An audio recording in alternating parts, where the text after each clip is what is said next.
What's up, guys? It's still early in the morning, not even 9 o'clock. Been up since a little after 5. Why? Because I can't sleep. This is going to be a very long rant and a little bit of a life update. Everything is shit. Today's a very broken day. I'm laying on a damn heating pad right now. Why? Because apparently I can't even sleep without fucking hurting myself. Sorry for the language. I'm about to blow a top. I don't know if your blood pressure can get so high and your frustration and your stress level that your head literally explodes, but I feel like that's where I'm at and that's what's about to happen. Why? Well, okay, let's start with the good. I'll give you a little bit of a life update. That's my dog, Darla. That's my little baby. Love her to death. That's my little protector. Ranger's sleeping in the other bed. My grandfather's sleeping in the living room because he's got to stay in a recliner chair now.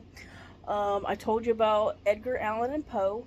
I repotted it the way that you were supposed to, and I've been giving it rainwater to drink, and I'm not sure if it's gonna survive. I don't know. Yeah, I don't know. So I've got that. I started a sourdough thing. I guess this thing takes like 18 years to mature and bake bread, but I totally thought I'd be making bread by now. I haven't gone in there and fed it today because since he's in the living room, I don't want to wake him up. But maybe one day I'll be able to make a piece of bread and hopefully it won't taste like ass and all my time was wasted in flour and stuff, but we'll see. The chickens are doing good. Their feathers are coming in. See, look, I'm red. I'm so frustrated.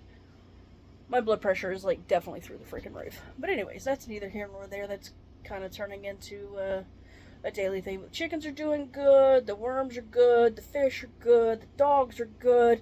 I'm not good. I'm stressed the hell out. But taking care of my grandfather, he's getting worse. He's blaming it on the dogs. I had to try and figure out how I feel about that, and I stayed up late one night. I couldn't sleep because that upset me so bad. And then I realized he's new to the CHF. He doesn't really understand what's going on with his body, even though we try and explain it to him. He's in so much of a denial. He's like, it's the dogs. It's got to be the dogs. So now we're just trying to go with that, and I had to tell my wife, we can't get mad at him.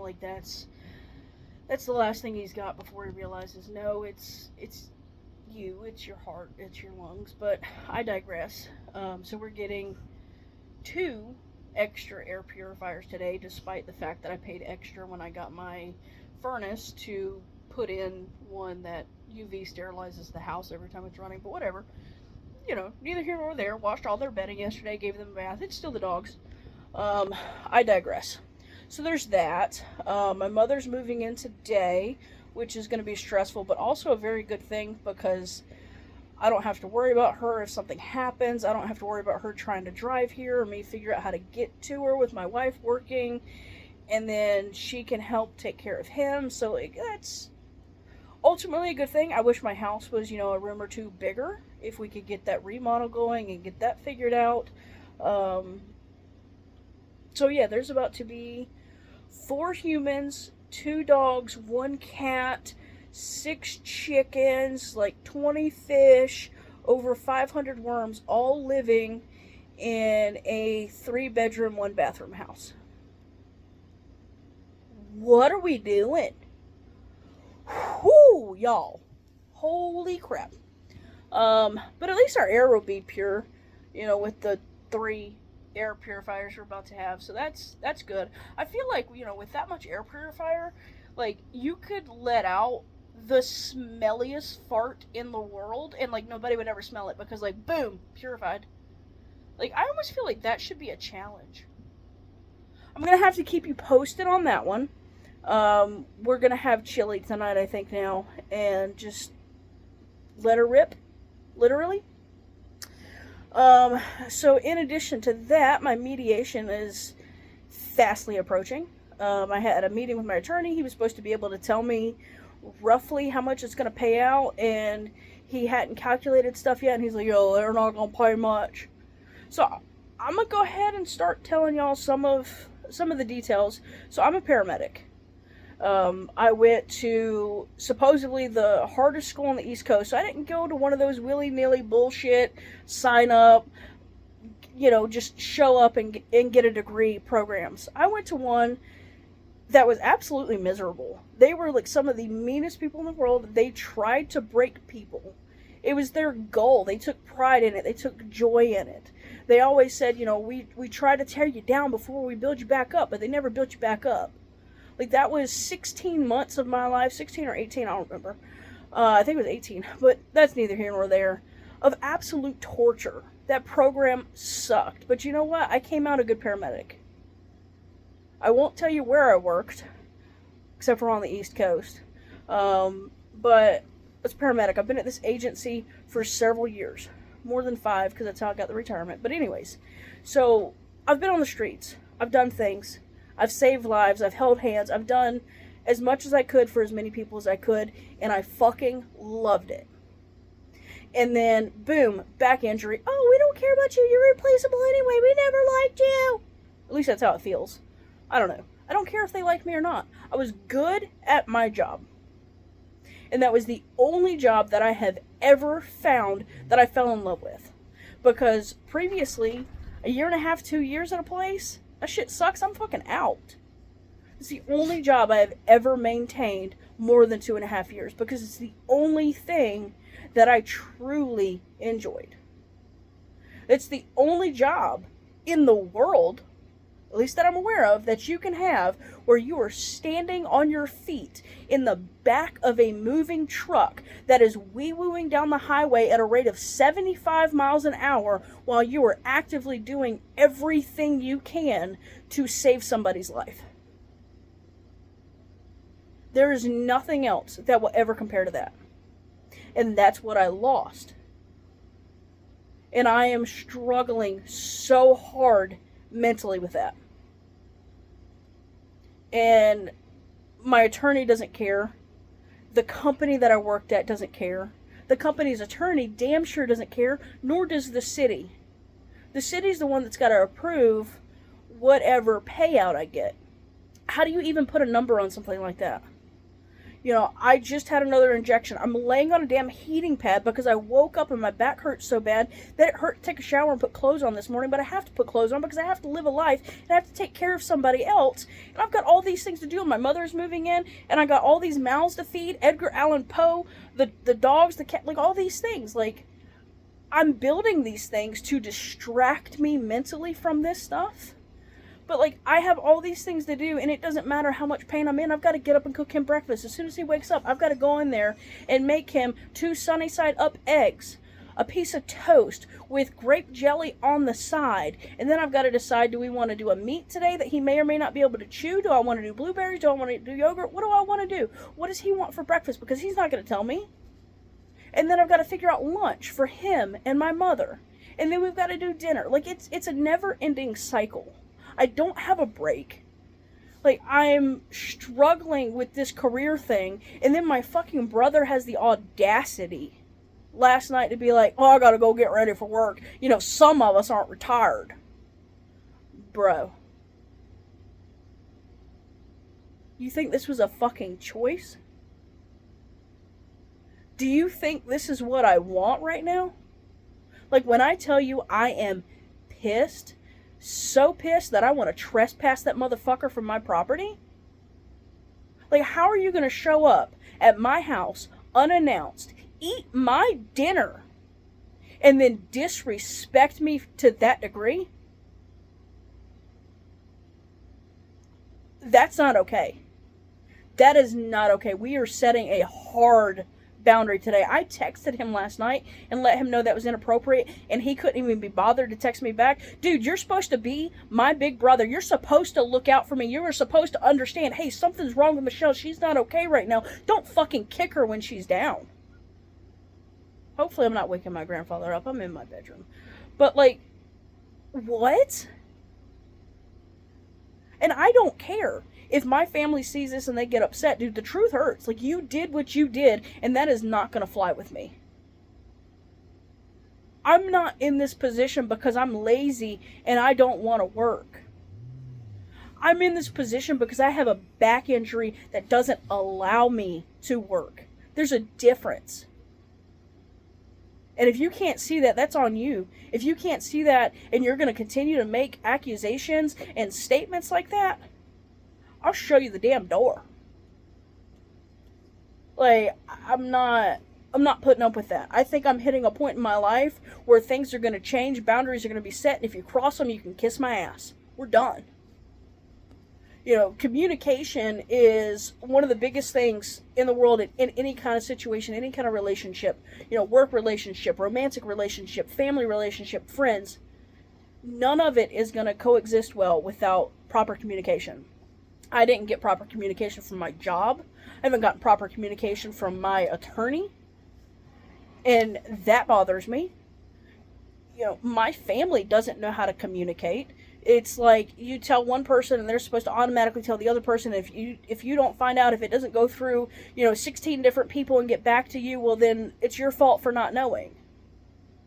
That's not how communication works. If you need to tell me something, you need to let your balls drop and you need to come to me as an adult and tell me what that is.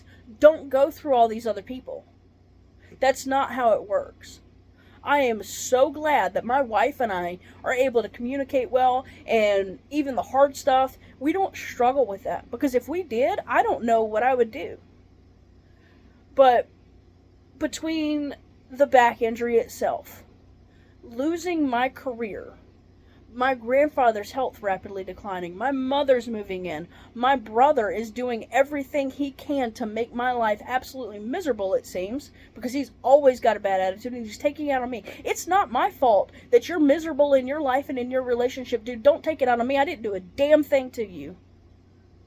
I hope you watch this video.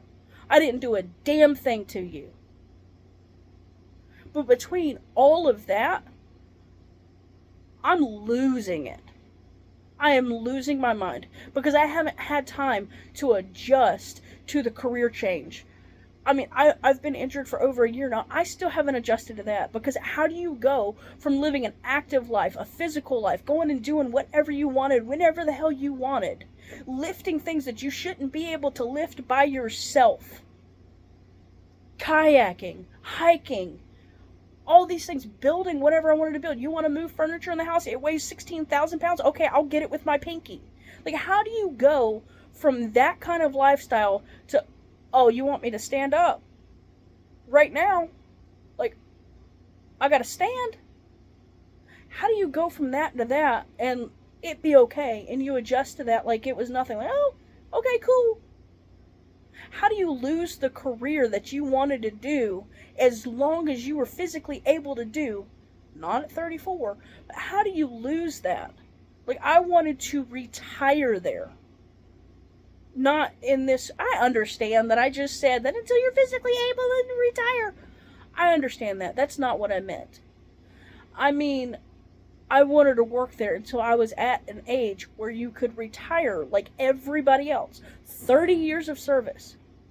Retire then. How do you go from those hopes and dreams to, nope, glad you enjoyed paramedic school? Not. Guess what? You'll never be one again. Because that's one of the terms of this retirement, is I can't even go work in a hospital setting as a paramedic. So that was 16 months of my life wasted being tortured to never be able to do this job again. What? Not to mention, I feel like with being forced into retirement, I'm letting down my community. All those people that call for help and need help, I'm not there to help them. Paramedics are getting harder and harder to come by because they realize that these companies don't care. It's a very physical job and it doesn't pay enough. I didn't complain about the physical job. I didn't complain about the pay. I did the job that I did to make as much of a difference as I could.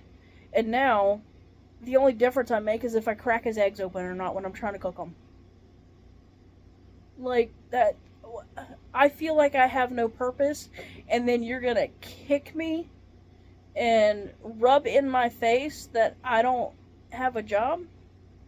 But you got one to go, you have obligations to go to? You know, everything happens for a reason. I've always believed that. It's hard to believe that right now. But this retirement that I didn't want timed out perfect to be able to take care of my grandfather. A man that I have barely had a relationship with my entire life due to something that happened when I was 13 years old. No, it was nothing sexual. But because of something that happened there, he and I have not had a relationship. And it times out right now that I am here and able to care for him. And I am doing that to the best of my damn ability. You, Edward, have had a relationship with him, and you've been so close with him and lived with him your whole life and all these things, and now you're not there. You should be thanking me for doing what you're not doing. For having the time to be able to do it, because guess what? He needs 24/7 care. You're barely here an hour or two a week. Thank me. Don't degrade me. Like, I'm losing my mind, guys. I might get in my car and drive away and never come back. That's how I feel. Not to mention that I couldn't sleep last night.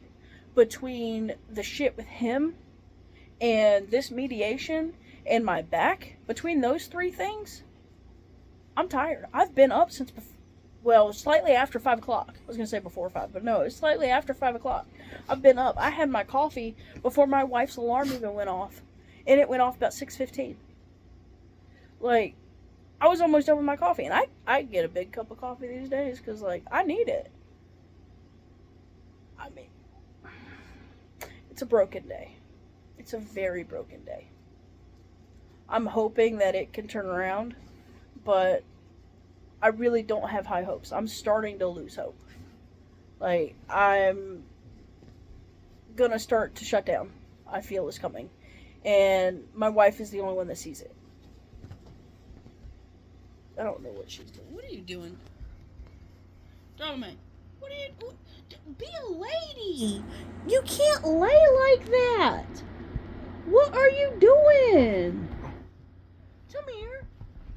Watch this. Come here. Watch how she cuddles. Come here. Oh, no. Are you okay? Oh, no. Yeah. So, I don't know. I'm probably just going to cuddle with my dog until he wakes up and get this day rolling, get them fed, change the chicken water, make sure they got feed my sourdough. I don't know.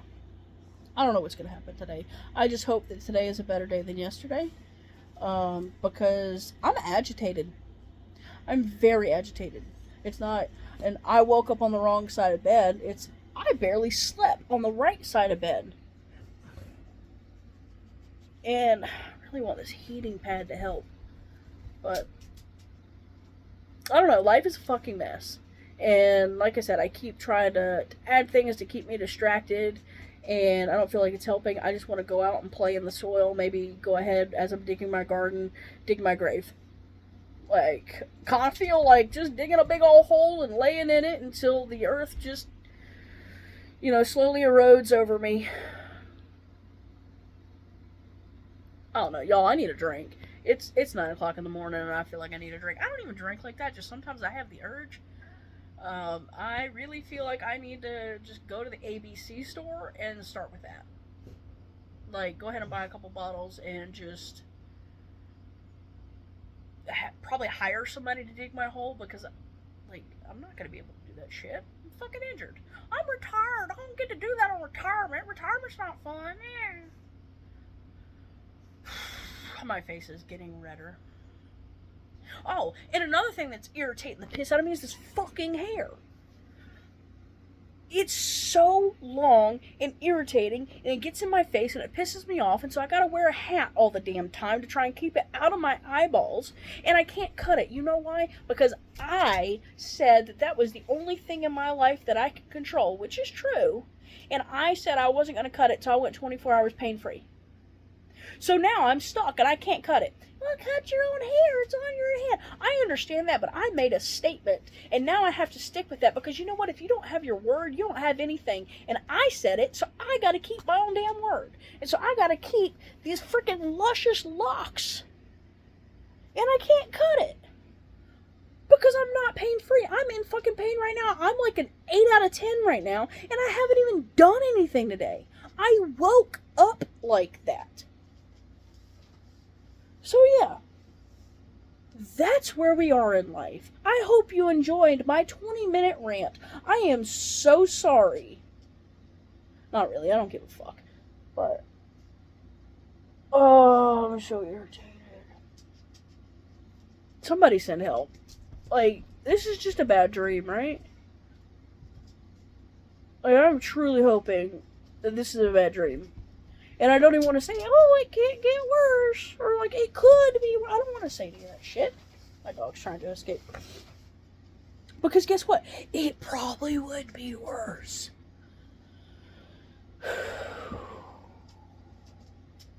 Somebody send in a SWAT team and get me out of here. Or something. Like, I don't know. Send in a doctor that can fix my back and won't do it pro bono. Like, I don't know. I mean, just cut me from, like, here down. Just cut that part off. I don't know. Do something. Oh, here's Ranger. That's the other dog. I don't know. Somebody tell me what to do. Help. Help. I'm waving my white flag. I surrender. Lord, I got too much on my plate. Stop building higher walls. Just stop. I can't handle more. Anyways, so I'm Michelle. This is Bent Not Broken, but today it's Broken Not Bent. I hope y'all have a better and less stressful day than me, and I'll catch you in the next rant. I'm back. I had to cook him breakfast, and I realized that I didn't tell my story. So after my mediation, I don't know if I'm going to be allowed to say anything because they usually try and get you to sign an NDA. But I think that's bullshit. You know, that's taking away my First Amendment right. And I should be able to share my story however I please. I understand that I might not be able to discuss whatever payout they're going to give me, which again, you know, I shouldn't even get started. That's bullshit, because how do you put a number on that? And he's probably going to offer me like $5. My attorney was supposed to give me the number last week, but he didn't. I might have said this earlier. You know what? I don't care. But he's like, I don't know. They don't like to pay a lot. So, like, fix my back or pay out the ass. Because I'm going to have to fix my back. Anyways. So what happened? How did I get hurt? So I already told you that I was a paramedic. Something that I learned last year, well actually the year before, is that if you don't work for an agency that is fire and EMS, that they apparently have contracts with each other, and that eventually those contracts expire. So, I don't know. Even being a first responder for many years, I just thought that you call 911, they ask police, fire, or medic, and you say medic, fire, like whatever, they come. I didn't realize that there was a situation where if there wasn't an active agreement between fire and medic, or EMS, that you could only get, like, the EMS side of it. Like, you're just gonna get medics at your door and not fire. Like, what?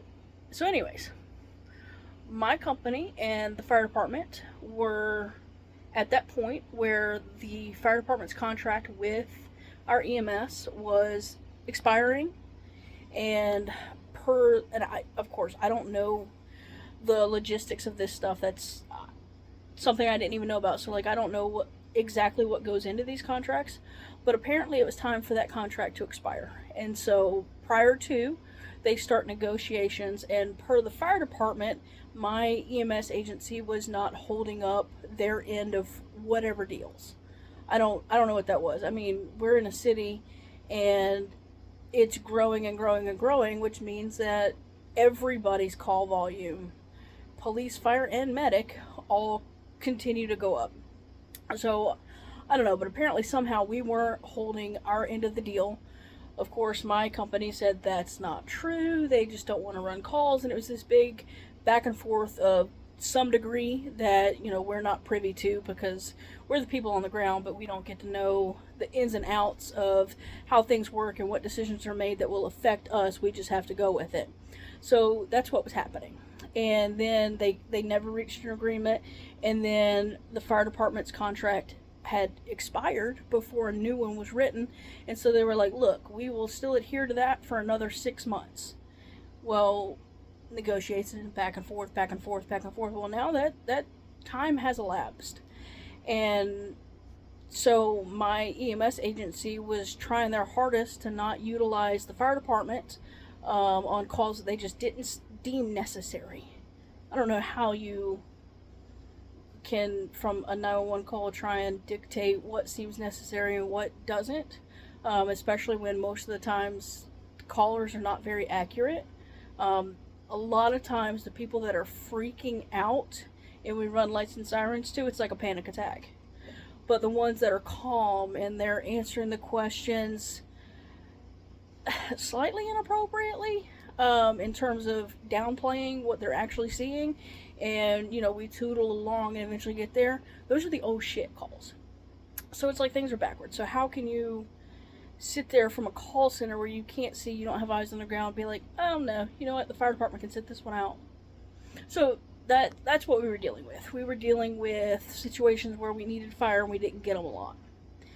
And it was just a normal day. My partner and I were having a good old time. It was more of a relaxed day in the county, which is rare. And we run a call, and it turned out to be a refusal. It was for a child. Parents came, and it was at daycare. They came and picked up the kid, and when we were getting ready to clear the call, another ambulance had pulled into that parking lot, and so we rolled up over to them. We're talking to them for a minute, and they're like, yeah, we're about to go get dropped on this net call. We got to go pick this guy up. And so for net calls, it's not emergent transport, and those calls are pre-scheduled, and so they already knew who they were getting, where they were going, yada yada yada, right? And this crew in particular was very familiar with who they were picking up, and they told me from the jump, they're like, he's over 500 pounds. And I was like, huh, okay. You're gonna be calling for the fire department on that one, which the fire department was 2 streets over. That was their station, 2 streets over from this guy. Bear that in mind. So we're like, cool, y'all have a good time. We cleared our call, waiting for a post assignment, and as soon as we do that, they get dropped on that call. We get dropped to assist. I'm like, okay. So we follow them over there, and we go in, and she was very familiar with this guy, sweet guy, like one of the nicest guys I've encountered in a long time. They already knew exactly how to handle him. The stretcher goes in the front door. He comes out of his bedroom on a Hoyer, boom, you take the stretcher out, there was, the door jamb, not very big of a door jamb, and then he had a walkway, and there was like one more step that you had to get it over, right? So 500 and something pounds, and a 250 pound stretcher. So you're looking at least 750 pounds, between 750 and 800 pounds probably. The crew on the other truck was an all-female crew, and I'm not saying that women can't do stuff, because I am a woman that used to be able to do stuff. And it was me and my male partner, and I was like, we need the fire department. And we were told that we can't have the fire department. That was the purpose of the other crew, which was me. So this wasn't even my patient. Not even my patient. And I'm like, well, that's a lot of weight, and there's 4 of us. And then her partner, a teeny tiny girl. So, see my wrist? I feel like normal wrist. Bigger than her bicep. She was like, I can't lift. So I don't know if you've ever had to lift something with 4 people before, but if you've got 3 people lifting and 1 not lifting, you're going to teeter-totter. That's how we get hurt. That's how patients get hurt. That's how stretchers fall over. It's a whole lot of mishap and a whole lot of paperwork. stuff we don't want to deal with. So we're like, okay, we now have a 3-man crew to lift 750 to 800 pounds. That's a lot of weight for 4 people, much less 3. Like, if we had the fire department there, that would have been a 6-man lift. But we weren't allowed to call for the fire department. And I think that's one of the biggest things that pisses me off, is that my company is the reason for this injury. So I'm on the back end of the stretcher. I'm on the left side. The other female's on the right side. My partner, male, was like, I'm going to get the front. And we're like, okay. And I mean, we did everything proper. You know, we got set. We braced ourselves. We were lifting with our knees, not our back, or so we thought. I'm actually pretty certain that I lifted with my knees, not my back. So we counted out. We lift. I mean, everything was to a T. But I think in the process of lifting that much weight and having to take a step and then step down while trying to keep weight up and keep it smooth for this patient and not tip the stretcher and all this, somehow in that I fucked up my back. And it brought me to tears with every step that I took that day. So that's how I got hurt. I got hurt because my EMS agency couldn't reach an agreement with our fire department and would not allow us to request the fire department, who would have been more than happy to come help us. I know that crew, I know that station. Well, there's 3 crews. Phenomenal. They'll bend over backwards for you. They were 2 streets over, and we were not allowed to call for them, which meant I've got a lifelong back injury.